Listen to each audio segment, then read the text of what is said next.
Selamat siang. Jadi inilah perbedaan antara Indonesia dan Jepang.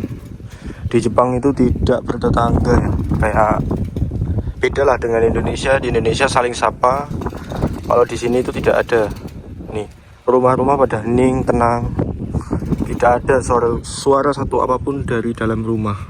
Kayak hidup tenang, damai gitu. Inilah pedesaan Jepang.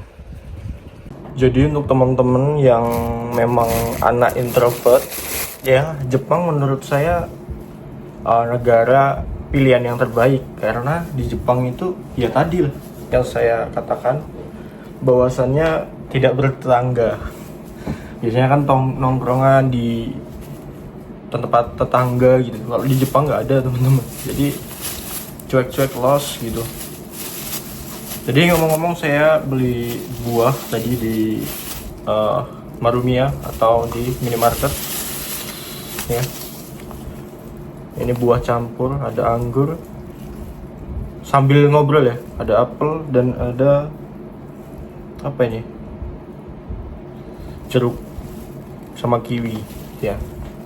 Dan harganya 25.000 segini. Murah menurut saya. Nah teman-teman, jadi untuk teman-teman nggak usah kaget ketika ke Jepang, karena Jepang ya kayak gini. Tapi beda teman-teman, ketika kita jalan mau berangkat kerja, kalau pagi-pagi itu ada beberapa yang orang tuh menyapa cuman kayak ohayou gozaimasu, selamat pagi gitu di jalan-jalan. Biasanya itu pemandu orang sekolah. Orang kan kalau di Jepang kan sekolah kan mandiri ya, kayak SD itu nggak diantar ayah ibu, nggak naik sepeda, nggak naik motor, nggak boleh di Jepang. Sendiri, jalan sendiri, jauh jalan. Nanti ketika di jalan itu dipandu, setiap gang itu ada perempatan atau pertigaan itu dipandu sama orang Jepang, ada yang petugasnya. Jadi ohayou gozaimasu.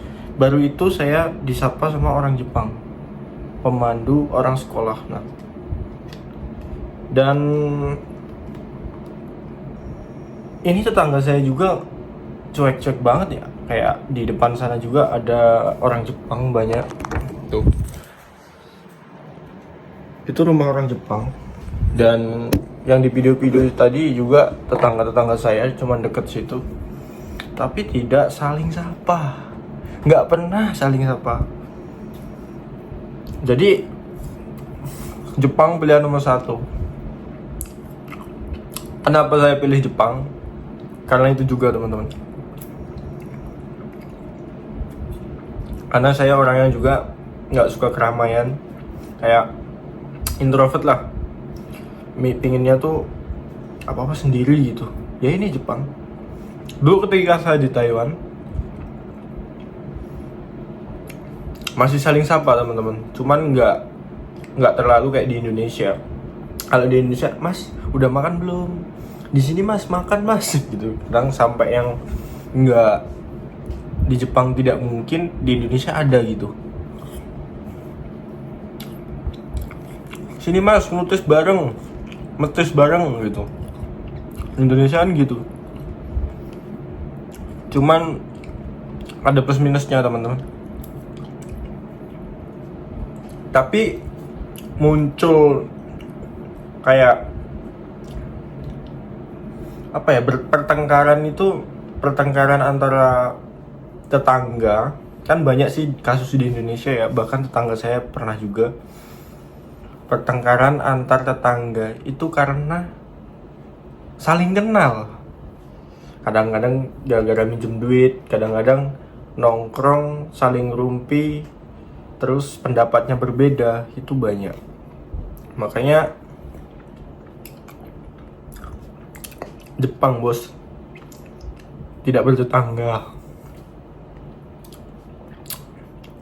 Kukira yang di video-video dulu nggak sebenarnya 100% kayak gini ya, tapi ternyata ketika saya di Jepang ternyata benar. Ini untuk teman-teman yang mau proses ke Jepang, semangat. Kemarin ada yang tanya kayak, Bang, caranya gimana Bang, biayanya dari mana Bang?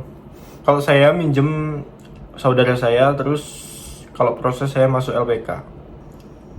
Mungkin banyak pengorbanan ya, seperti pengorbanan waktu, uang, dan lain sebagainya. Tapi inilah perjuangan. Saya kemarin gagal di Taiwan, ke Jepang lagi. Taiwan tahulah biayanya berapa, mahal kan? Sama Jepang mahalan di Taiwan biayanya. Udah nggak diharuskan bahasa, jadi di sana dicambuk, kayak dimarahin terus lah karena kita nggak bisa bahasa.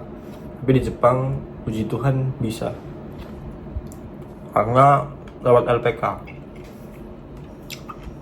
dan belajar kursus ada setahun lebih saya. Kalau dulu di Taiwan nggak ada kursus, 3 bulan doang, kayak cuman persyaratan doang berangkat. Jepang nggak, bos.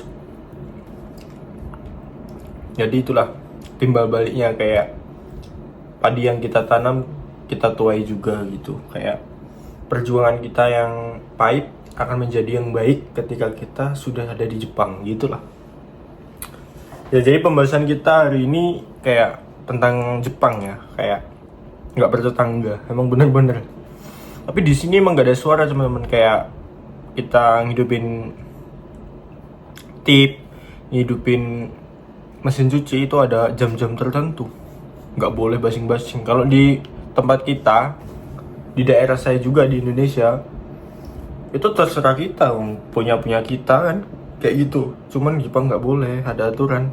Buang sampah juga ada jadwalnya tuh temen-temen, nggak boleh dibakar gitu, dipisahin sampah apa dipisahin. Botol itu tutup sama labelnya kayak gini, dibuang beda-beda sendiri-sendiri, jadi nggak basing-basing.